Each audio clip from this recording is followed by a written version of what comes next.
Welcome to Side Quests. I'm Reese, and today on the show we have Brinly Schreijer, science fiction writer, Star Wars connoisseur, and my girlfriend.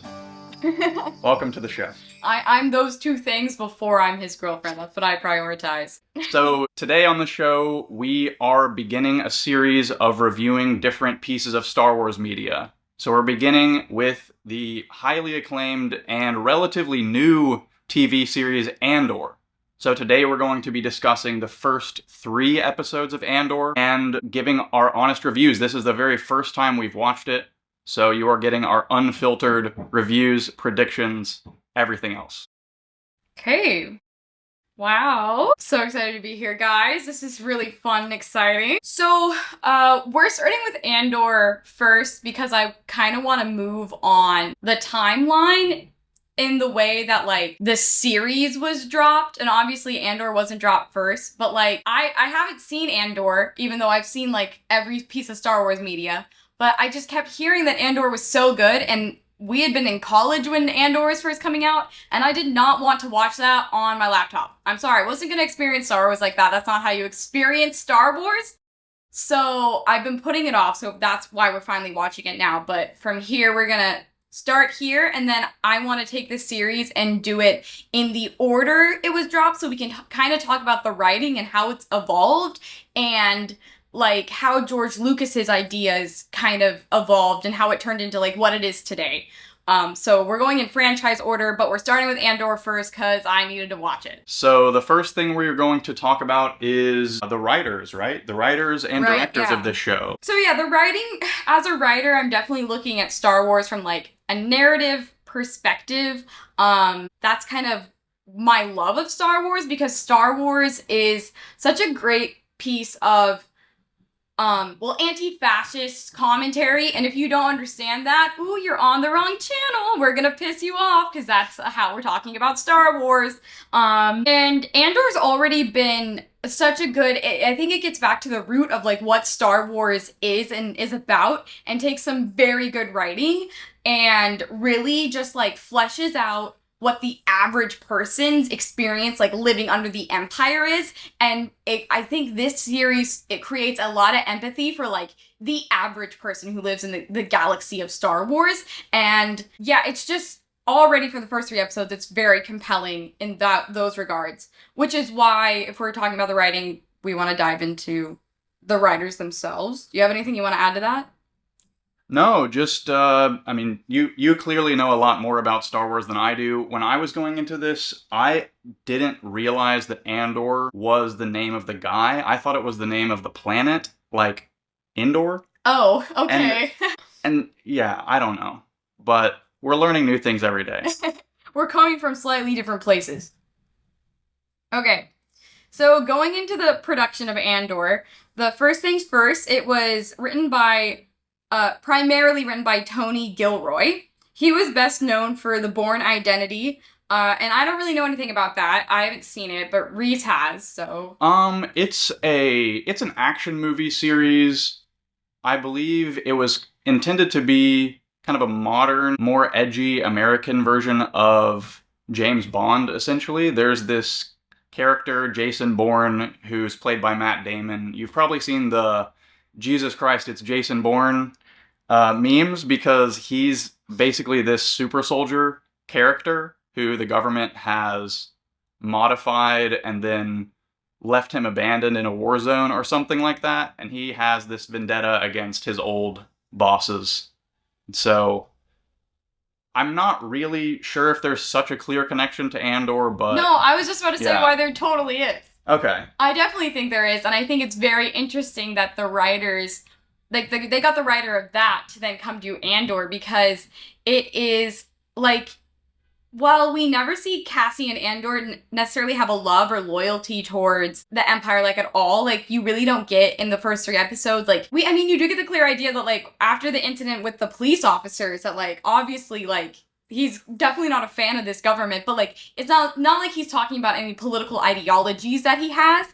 So seeing someone who's just, like, living under, like, a heavy pressure regime, then how they turn into someone who's going to rebel against that. I think that's a very similar story as what's happening in the Bourne Identity, where it's like, right, you're saying he was a soldier, so he was allied with that government, and then he turns against that government. So I think he's tackled that narrative structure before. So that's what I'm feeling like. I mean, I kind of already know what the show's about, but that's like, okay, I see the directionality of this, you know? Yeah, it makes sense. The other big thing is that he co-wrote Rogue One, which is a great choice to bring him back, because Rogue One is the only Star Wars movie that I think everyone can agree upon. Why is that really? Well, I think you're getting back to that kind of classic Star Wars aesthetic.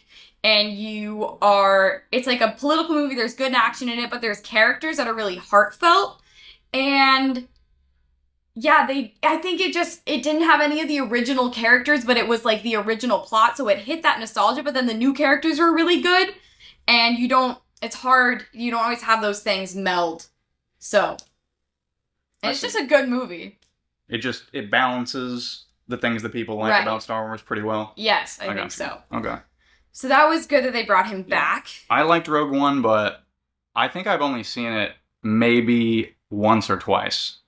Moving on, the director. How did I said his last name wrong when we talked about it. Isn't it just Toby Haynes? Toby Haynes. He directed a good chunk of Doctor Who, so he's done sci-fi before, and he also, he specifically did the episodes The Pandorica Opens and The Big Bang, which I think are arguably two of, the best Doctor Who episodes of all time. Those are both either, season finales or season openers, right? I think, yeah. I think you're right. I think so. Yeah. But those were very big episodes. Yes. Yeah. And then he did a big chunk of the Sherlock's BBC and then Black Mirror. So this guy, knows sci-fi and he also knows thriller. These were two great choices that Disney made to get these two on board. It's like, Disney, make more choices like this. When you got a team like this, that's when good Star Wars happens. There was a time period in maybe 2015 or 16 when I was watching Doctor Who, Sherlock, and Black Mirror at the same time. And that guy stayed employed. Right, no, but I feel like my inner voice started to have a British accent because I was watching so much British media. Oh my god, I absolutely also experienced that. Don't bring that up to me. But it's crazy that he wrote all three of those because there was just a very distinct period of my life where I was watching all of those at the same time, and it just was very clear to me, yeah. That's very British time. No, because I've absolutely experienced that. Okay, tell us in the comments if you're also autistic out there. Did you experience that during that time period? Let us know. Yeah. And that's not... Please. What's next? Okay, the filming timeline. It was announced in 2018. Okay, so, again, this makes sense why the development of Andor was happening, because no one liked anything Star Wars in 2018. That was a year after The Last Jedi came out. Clearly, I liked those films. I liked that film. I liked Episode 8. So I was just, I'll get into that. So stick around for that episode, okay? It's gonna be a big episode. Anyways. But no one liked anything, so I think they were definitely looking to write something that, everyone was gonna like. And this was that. They ended up filming it, through COVID. So November 2020, into September 2021. During that whole... So that's crazy that they filmed it then. And then it came out in 2022 for the first time. Like I said, we were in college, so I did not watch it because I needed a television. Yeah, but I feel like the contrast between Andor and Episode 9 oh my is god, that, insane. Episode 9, everybody was like, this is too crazy, it's too much, you're making a movie that's every Star Wars reference combined into one. And then, and nothing happens in the film. It's the most redundant film ever to be created. I have a point, But in the first 3 episodes of Andor, there's literally 0 recognizable Star Wars characters. Yeah. It's all new characters, I think, right? Yeah, I'm pretty sure. Yeah, okay. So that's, super different. Yeah, I think it's so grounded. Like, this film is so grounded in, like, what just the average person's day-to-day life is living under the Empire. And I think that take is so much more interesting than any giant legacy story, because it's like, wow, these are, like, the real people, like, who made, like, the rebellion work. Wait, Ray Palpatine or Ray Nobody? Tell us in the comments. Oh, don't get me started on that. I want to stop talking about the last 3, like, episodes. We're gonna have to put a ban. No talking about episodes 7 through 9, or Brinly crashes out. It's just too funny to bring up because of that reason. Okay. No, like, I feel like we're gonna have, like, there's gonna be, like, outtakes from this series of just me crashing out about episode 9. Okay. So, I think we've gotten through the writing. Any other commentary on, what these people are what story these people are trying to tell? Yeah, I think this political climate in the US at that time. I think just showing how people become radicalized, thinking also that it was written during 2020, we think about the topics that the first couple of episodes are dealing with, very much you can tell when it was written, and I think it was definitely making direct commentary on the time. So I'm sure, I can't imagine, like, even watching this now 5 years removed from when it was started being written, I'm like, damn. So I can't imagine in 2022 watching this, because you would have been like, holy shit, like, they're really saying something right now. So I think that's worth noting. Yeah, I think we're talking about timeline of when the show dropped, but also talk about timeline of when it's set in universe. This is set 5 years before Rogue One / the beginning of A New Hope. And so at the time, the Empire would be 14 years old. Luke and Leia would also be 14 years old. But, like, this is just, they're showing immediately in the beginning of this just, like, how quickly fascism just, like, consumed everything. And I think it's great commentary on that, just to start. But I guess, yeah, that makes us dive into episode 1. Yeah, let's get into episode 1. Okay. So episode 1, we're starting with the character, Cassian Andor, who the show is about. Not a planet. Not a planet. I thought it was Andor. Okay. So, Cassian's walking onto this planet called, Morlana 1. And the lighting in that scene is beautiful. Like, that opening scene, where he's, like, walking into this city, so beautiful. The directing is so good. Like, the stage pictures are great. Anyway, so he shows up on this planet, and he is looking for his sister, who he thinks is working in a brothel. Which, already off the bat, crazy start to a Star Wars thing. Easily the most mature Star Wars media ever. Right. It's like, are we on HBO Star Wars right now? Yeah, this is getting crazy. Like, it's very, yeah. It does feel like HBO Star Wars. Oh my gosh. Yes. Yeah. So he's there, and then there are these officials there. Pre-Mor is, you wanted to talk about, like, what Pre-Mor is? Yeah, we can go ahead and talk about that. It's pretty important for the rest of these episodes, and I figure the rest of the series. So, Pre-Mor, I feel like it's short for something. Is it short for something? Do you know? Yeah, it's... Do you have it written down? It is. Okay, whatever. It's short for something. That's not the important part. But basically, these soldiers, they seem like a privatized or private paramilitary force that basically the Empire, the Central Empire, is hiring to manage and police, peripheral territories and areas that, they need police control, but they aren't yet sending stormtroopers. This is an intermediate phase between when we're seeing on, Tatooine or whatever? Right. When there's stormtroopers marching through the streets every day versus, like, these are guys wearing hats and stuff, They're not really as threatening as the stormtroopers inherently, but you can tell that the people are not really okay with them. They're not comfortable with them.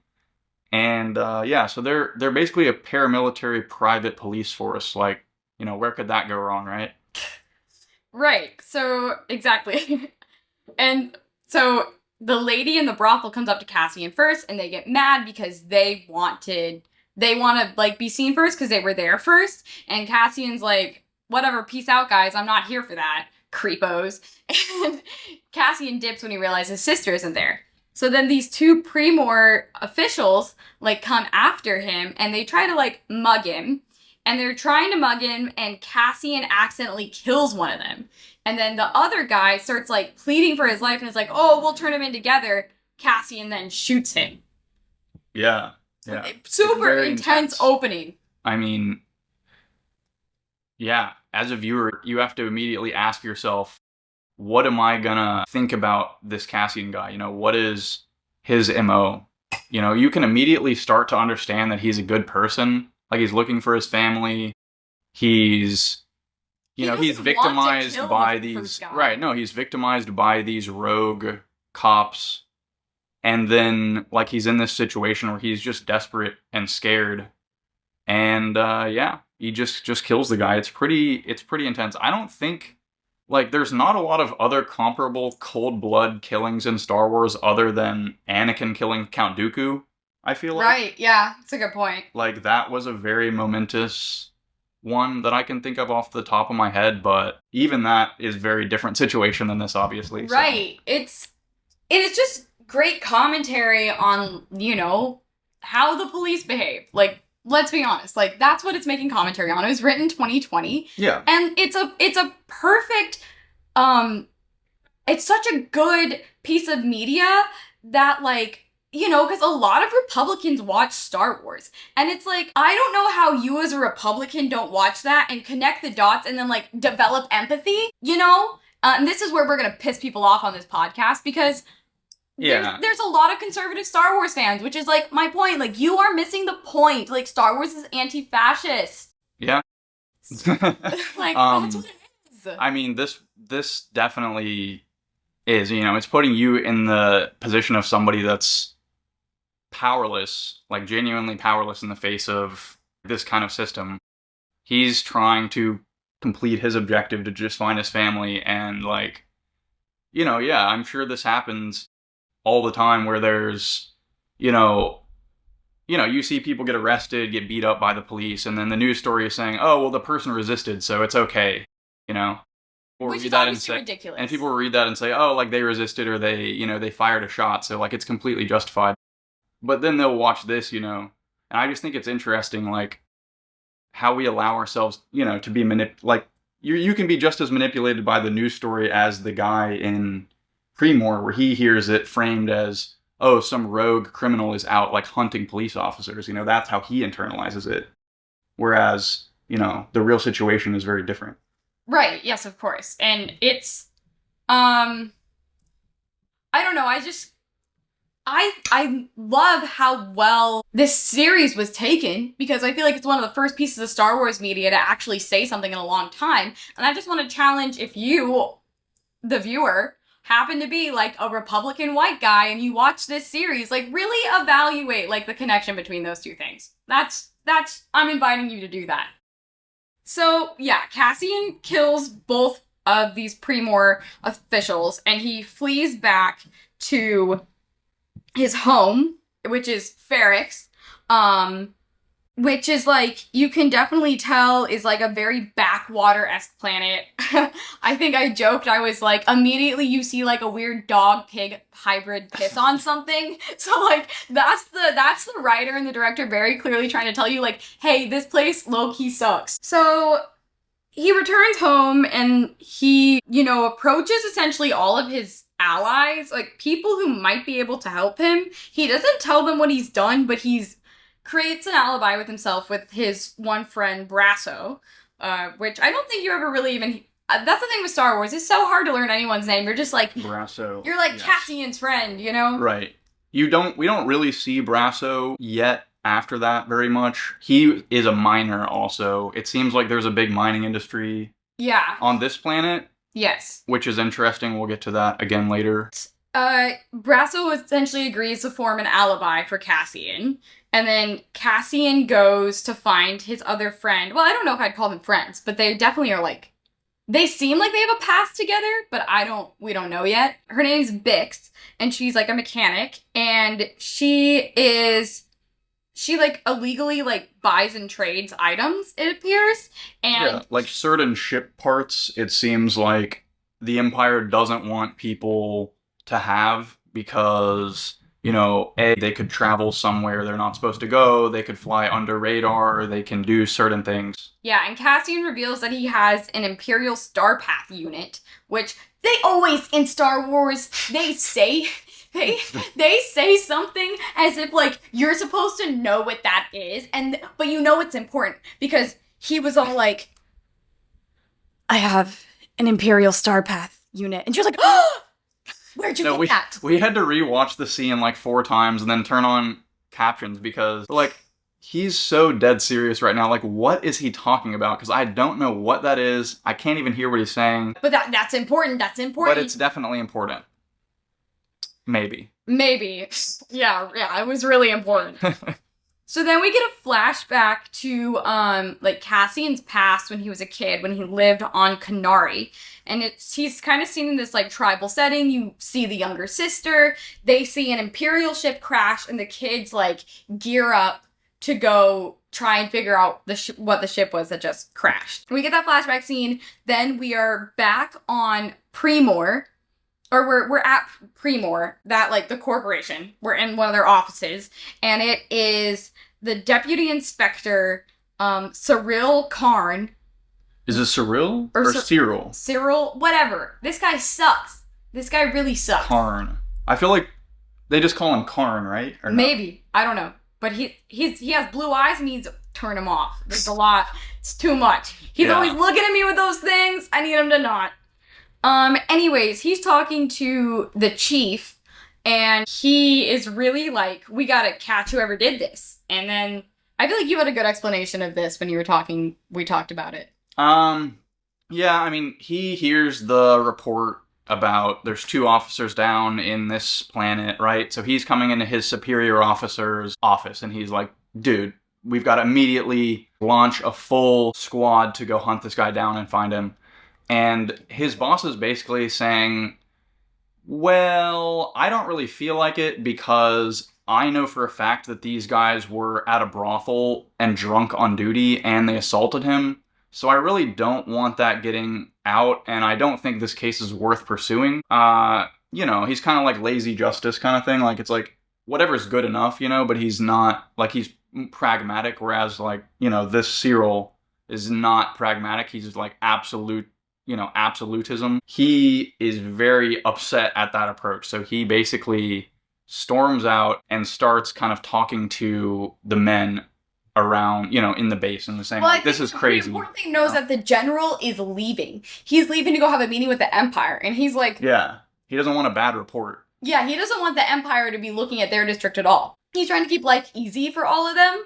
Right. But yeah, Cyril... And it's risky. Like, it's obviously, I mean, as we see, risky to send a mission after a killer. I mean... Right, and like, it's not worth the resources of the whatever. Like, whatever his reasons are, he doesn't want to do it. But Cyril is, like, becomes obsessed. Yeah, he does kind of become obsessed. And he's really just, like... I mean, the actor's doing a great job, because he makes me super uncomfortable. I'm just like... Ugh. It's this, like, authority thing that, like, people in their job position just, like, they feel just entitled to, you know, like, doesn't have any empathy for, like, whoever, like, killed. Like, he hears the general be like, dude, they were causing trouble. They were in a red light district. Like, you know, this is the consequences of their actions. Is pretty much what his boss is telling him.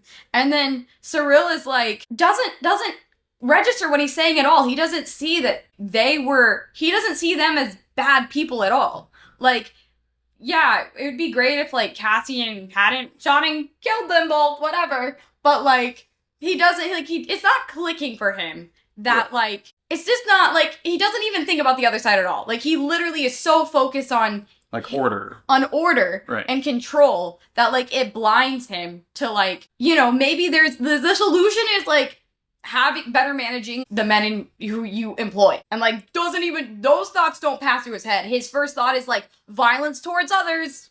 That's crazy. Right. Yeah. Is that about wraps up the first episode now? That does just about wrap up the first episode. The episode. Oh, yeah. The first episode, there's so much happening. Yeah. That, like, honestly, the second episode where not quite as much happens helps you to absorb, the stakes, the characters, and the situation as it escalates toward that third episode. So I really liked it. It took me a moment to really internalize what was even happening. But yeah, so I really liked it. I think it does a really good job of showing the circumstances like everyone is living in under the Empire, and showing why we are now reached a point where people want to rebel. I think it's a great way of showing why people can't stand living under the Empire anymore, and it's just such a good intro into understanding why a rebellion is building. You immediately go like, oh yeah, this sucks. Yeah. Yeah. It's like it feels like a really clear intermediate point between Revenge of the Sith and A New Hope. This kind of, this intermediate point, what, 2/3 of the way there, essentially? Yeah, pretty much. Where, where the Empire is not fully at its point that it is in the originals, but it shows you the process. It makes it feel more natural and realistic, definitely. Great. Okay. So going into episode 2. Thank you. Mm-hmm. So episode 2. Cassian is just trying to like get everything in order to dip town. And he's trying to run. Right, he's selling that thing to get the money basically to skip town. Right. And then there's also like a police report that goes out, and they're looking for Cassian. Cassian, I think in this episode he finds out that they're looking for him, but the beginning of the morning, Bix is checking the computer, and they find out that there is a message like going out for him. They're looking for him. And we forgot to mention, Bix has this terrible boyfriend, Tim. Tim sucks. Tim sucks so bad. Like, he's, like, I get, like, it definitely, she has a vibe with Cassian, but, like, it doesn't feel like she has any romantic, like, feelings towards him. Not at this stage, at least. I don't know. I don't know where the writers are going to take that. But it feels like at this stage, they don't really have any, like, romantic feelings at all. And so the boyfriend's really paranoid, and he's trying to figure out what she's doing. He's way nosy. Right. Well, I mean, to be fair, like, she's doing a crap ton of illegal stuff and not telling her own boyfriend. So that's something. But he's still kind of, lame. I don't know. But, like, yeah, he's lame. Like, we're in Star Wars. Yeah. You gotta be selling things illegally. You live under the Empire. Like, a girl's gotta get by. Yeah. Okay? And he doesn't want to see a girl boss winning. He doesn't. She's out here trying to do business. Mind your business. Maybe if you were more trustworthy, she would tell you she was doing illegal things. That's my hot take. Girl wrongs. Yeah. I mean, he's basically, he doesn't like Cassian at all, though. And he's like, I mean, he thinks that he's fully he thinks Cassian is right. He thinks Cassian is trying to hit on his girl, and B is going to get her in trouble with the illegal, parts of the engine or whatever. Yeah. So he's always lurking around. I don't know. He has a weird vibe from minute one. Yeah, and he, at some point in this episode, turns Cassian in. Like, fully turns him in. Huge dick move. He was already leaving. Yeah. So. Like, they had put out the original wanted poster was just Cassian's race, I guess, or like the planet. Yeah, the planet. I guess they can tell, like, oh, he's, like, we got space racism where they can tell, like, different humans from, like, I don't know if the planets. can. I don't know, because I thought they were trying to profile him based on that, Yeah. But nobody could recognize that race anyway, because, like, apparently he's, like, one of the only people for some reason. I guess, I'm sure we'll find out. Yeah, so there's that. He gets exposed in multiple levels of wanted posters where there's just some guy who's killed officers, there's the Canary Man who's killed officers, and then his actual name gets put out. Yeah. So we just kind of see him running around. I feel like this very early establishes that, like, he's a very smooth talker. Like, he really can get out of a lot of situations.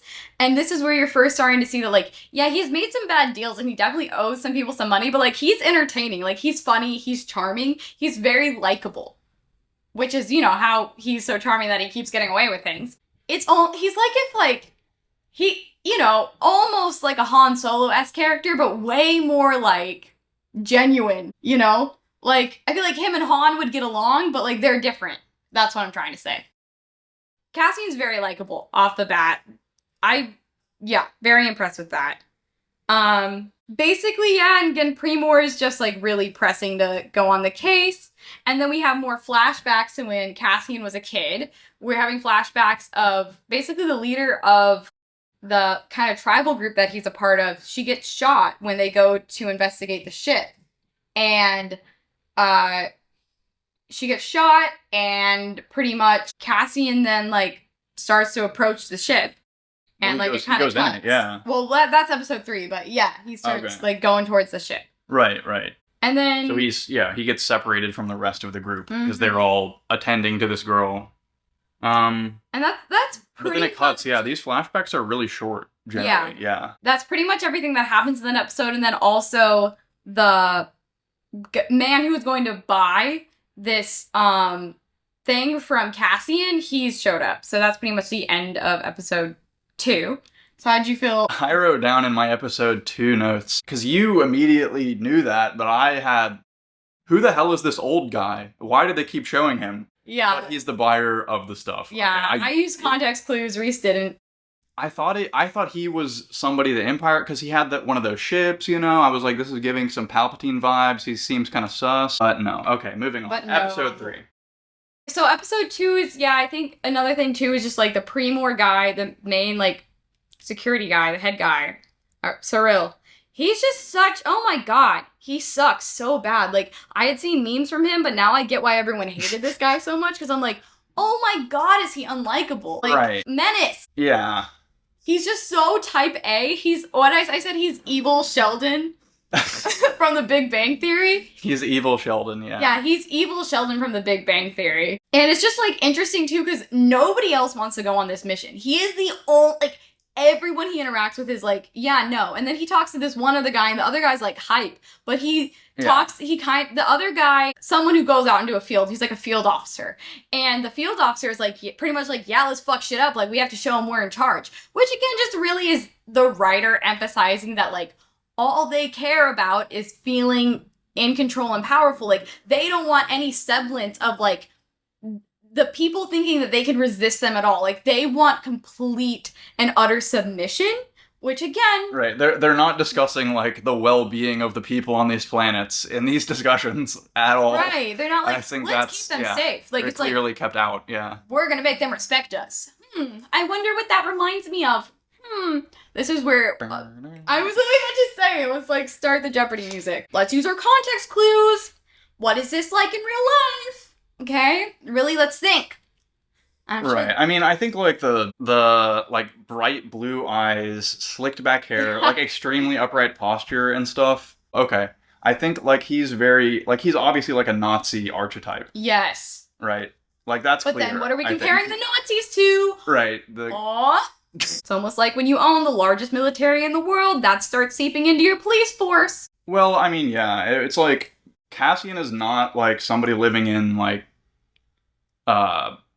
you know, Chicago even. Like, he's somebody living in, like, you know, the Democratic Republic of the Congo, where there's, like, paramilitary forces of multiple countries trying to, like, like, he's not in Coruscant, you know? He's not in, like, right. the core. Like, it's very much implied he's in, like, the Imperial, like, periphery, you know?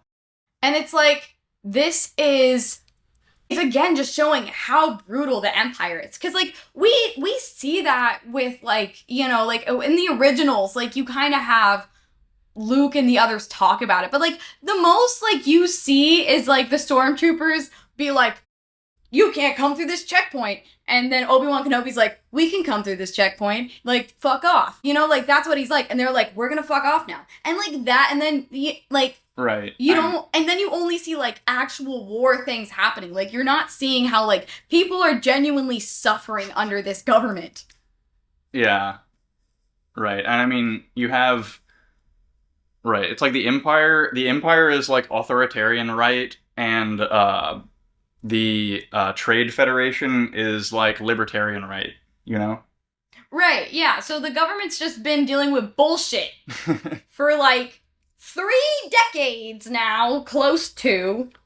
Yeesh. I feel like it's probably just the whole timeline. No, the whole 3 million years or whatever the timeline of Star Wars is.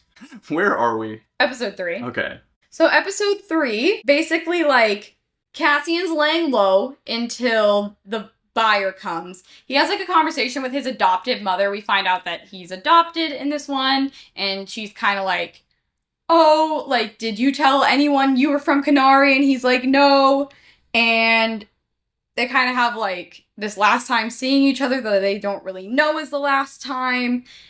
And then he leaves to prepare for this trade happening, and we get the flashback again to really young Cassian. Basically, little man is like pissed off. You know, he just saw somebody he really looked up to die. Like, we didn't talk about this, but the first flashback, you kind of see that he really looks up to the leader of the tribe. He like does similar war paint as her because it's clear he admires her, and then he watches her die. And little man climbs in the ship, goes ballistic on it. And that's when... He's, like, smashing the computers with, like, a pipe, and just, like... He's just trying to destroy the ship, but he's just a little kid. He can't really do anything. And then he accidentally gets kidnapped by his adoptive mother, Marva, because she's, like, a scavenger, essentially. Like, she's collecting the pieces, and they get an alert that the Empire is coming, and if they don't leave now, that... like, the Empire is obviously going to kill them, and they'll kill Cassian too. So they don't really have any other choice, but they kind of have to just, like, knock him out and take him so that he doesn't get killed. So he accidentally gets kidnapped, and they adopt him. Is what we learn. Yeah, I mean, I don't know what was going on there. Like, they really didn't even try to, like, return him to his people. They're just like, well, I guess this kid's just out here alone, like, sucks. Right, like, But they have no idea. They didn't... He can't even speak the same language as them. Oh, that is true. Because they were trying to talk to him, and he was, like, just yelling, so... Right. So, at this point, this is when the action really starts to pick up. You have, basically, this guy, his name is Luthen. Listen, Star Wars is not great at really point-blank looking you in the eye and going, this is this guy's name. So, that's his name from the notes I've taken. Luthen... he comes into town, he meets Cassian in, like, this big warehouse with all these, like, big metal chains, like, holding something heavy up in the air, like, hoisting it. It's a lot. And he comes in, and he is, like, kind of questioning Cassian. Cassian's like, buy this from me. And this guy is just, like, playing 20 questions with him. Cassian's like, bro, I need the money, I have to skip town. And this guy's like, have you ever thought about the society that you live in, young man? And he's like, I don't care. I literally am about to get killed. You're kind of having this, like, Matrix moment, which I really enjoy. Yeah, it is just like the Matrix. Neo is in this mind state of, like, everything is so fast-paced, like, people are chasing him, and then there's just this moment of, like, weird pause where this guy's just trying to, like, have a conversation and tell him, like, the world is bigger than you know. And it's just a weird setting for that kind of conversation, but it's cool. Yeah, and so then this basically leads to, well, you see Primor come into the town, and they just start, like, all the people in the town have, like, an alert system. Well, they start taking, like, metal pipes and hitting something metal to alert everyone to, like, close everything down. So that shows, like, these Primor, like, officials are pretty brutal, because people are, and we see why, but, like, people are scared of them enough to know, like, pack your stuff up, like, the day is over. They just full stop, which shows, like, how much violence they're inflicting upon these people, because these people have a systematic way that everyone knows to, like, pack everything up. The day is done because these Primor officials are here. I mean, yeah, like, if they were robbing Cassian, like, they've definitely robbed people's stores, like, done everything else that you could imagine. Like, it's not... Yeah, the people, like, hate them. Like, they're very much, like, stoic, like, anger. Like, you can really see it, you know? It's, like, next level of, like, out of control, police activity. It is, like, a super heightened version of that, but it's still very reflective of real life, because, like, you have this scene where Bix is going to try to help Cassian, and basically Primor, through a series of events, finds out where Cassian is. She's trying to warn him, or knows that he's in a place where he can get caught, something like that. And she runs to go try to help him, and then one of the guards, like, essentially attacks her and handcuffs her to a pipe, which leads her boyfriend coming running out after her, and then he gets shot, which is, like, I wasn't a fan of Tim. Pretty crappy boyfriend, in my opinion, but I was like, damn. That was crazy. I mean, that was one thing that was dark, too, because, like, he got shot, and then she was still stuck there and had to just kind of hang out with his body for like a while, you know? It was It's kind of messed up, yeah. one of the most messed up things I feel like I've seen in Star Wars. Just like psychologically. Yeah. You're like, whoa. You know, it's just, and again, it's just like, these are just like citizens who are just trying to like work and live their lives. And now like someone is dead for no reason. And again, like, I think they do a really good job of the contrast between Cassian and Tim, because with Cassian, like, he kills someone and you go, wow, but like, I really empathize for him and I want him to get away with this. And then you see Tim get shot and he's kind of this crappy incelish type guy. And I'm gonna say that he was watching that girl sleep. That was weird, okay? And he was stalking her. And yeah, she was up to illegal activity. But I'm just saying, we're desperate times call for desperate measures. Let a girl do a little illegal activity, and she wasn't cheating on you. Stop watching her sleep, you perv. And I also want to say the thing about Bix I really like off the bat is she is a very well-written female character. She's moody. They don't make her soft around the edges. Like, they make her real. And, like, she uses sex as a weapon, which I thought was really cool. That's a really cool thing to be used in Star Wars, because that's something, like, women weaponize in times of struggle. Women do that. So to see a woman do that and show that, like, this is the environment that, like, you know, a woman is living in, that she's going to be doing something like that, and confidently does it, by the way, too. Like, she knows that she's attractive, and I love that for her. So I want to say that. But then still, we see Tim die, and you still are like, whoa, I didn't really like him, but, like, damn, like, I'm sorry that he's dead, you know? So I think that is just great thematic storytelling in that regard too, and again, the clear distinction between him and Cassian. So that happens, but then Premor tries to then, like, tries to get Cassian. They surround him in the building, and you basically have this, like, end shootout scene where Cassian and Luthen, Luthen's like, come with me. Like, he's like, how'd you get the Star Path coordinator thing? And Cassian's like, I just walked in and took it, because no one would think that anyone would have the audacity to do that. And Luthen's like, you're hired. And he's like, what? Oh my gosh, you're hired. Like, yeah, he's like, you can see through the Matrix too. Like, you understand that it's all like a facade, you know? It's like, and then Cassian's like, what are you talking about? Like, just get me out of here. I don't care about your ideology right now. Cassian's like, give me your money. And they leave the whole thing there, like the whole Star Path coordinator there.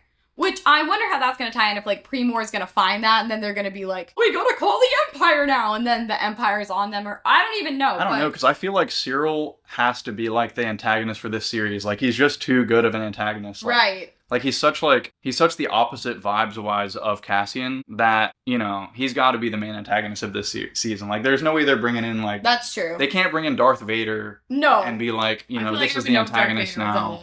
Yeah. You know, maybe he makes a cameo. Yeah, in Rogue One. He pops out at the end. Yeah. So, yeah, and then they pretty much, like, Cassian and Luthen just, like, fuck up this factory. There's, like, a whole action scene. The action was good. I enjoyed the action in that episode quite a bit. It was cool, so, yeah. I'm excited to see more of their action scenes in the future. But yeah, pretty much the episode ends with Cassian joining Luthen on his ship. And this is, now we're getting into how Cassian joins the Rebels. So, and those were the first 3 episodes. Like, that's the first chunk of the show. Right. So what do you think? No. So what do you think now after all 3 of the episodes? I am really excited to watch the 4th episode. We've been holding off to be able to record this, like, as authentically as possible. But it's such a high point right now, you know. We know he's going to join this movement. That's where it's heading, but I'm excited. I really don't know exactly where it's headed at all. I am excited to see the inner workings of the early rebellion. What was that like? That's what I'm looking forward to watching, because I think having stuff like this, and even having stuff like Kenobi, I think all of this, when you learn more about the rebellion, like, Princess Leia was already, you know, such a phenomenal, beloved character, but, like, all of this just puts into context Princess Leia. And just, like, this is a movement that she was, you know, running and deeply a part of. And so just to see, like, the birth of this movement and how people come together, I think it just makes, already, this makes the original so much more interesting. Right. Yeah, I mean, it's showing how both the Empire and the Rebellion are starting to kind of spread their, like, tendrils of influence around the whole galaxy, you know? Like, the Empire right now can send a whole squadron of people. The Rebellion can only send one guy to pick up something, you know? There's a very different level of power, but both are growing, you know?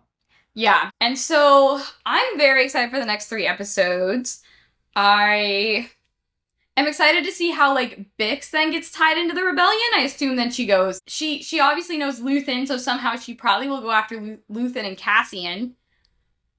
And I'm just gonna be interested to see where it takes a turn. I think. Yeah, we're going to a new planet. We're going to a new planet. Yeah, from a writer's standpoint, so well written, so well deserved of the praise I've seen it receive so far. So, Right, some people have called it the best piece of Star Wars media in this decade, I guess. Yeah, like recent history. Yeah. So, I mean, I think it has the potential to be. Yeah. No, I mean, I agree right off the bat. I mean, just compared with other Star Wars TV series, there's a different tone, you know? I think... The characters feel more real. Like the stakes are high for them. I feel like the one Star Wars piece of media that this opener reminds me the most of is, I'm actually drawing a blank. Wait, what is the one with the twins called? Where they didn't renew the second season? Oh, The Acolyte? The Acolyte. It reminds me of the first couple episodes of The Acolyte, where, like, you have these scenes of her killing these people, and then you don't really know what's going on, and things are just moving really fast. It's very gritty, very old school feel, you know? People are gonna hate you for comparing Andor to The Acolyte. You're gonna piss the masses off with that one. But they're both like Acolyte is Acolyte is earlier Jedi Republic era, right? So it's leading up to the prequels, and then this is early Empire leading up to the originals. Like, no, you're totally right. I feel like the tone is kind of similar. No, I agree with you. People are just gonna hate you for that one. Stay mad. We're here to piss you off on this podcast. That's what I'm here to do, at least. I didn't know you're just intending to rage bait the Star Wars community. I wouldn't have brought you on.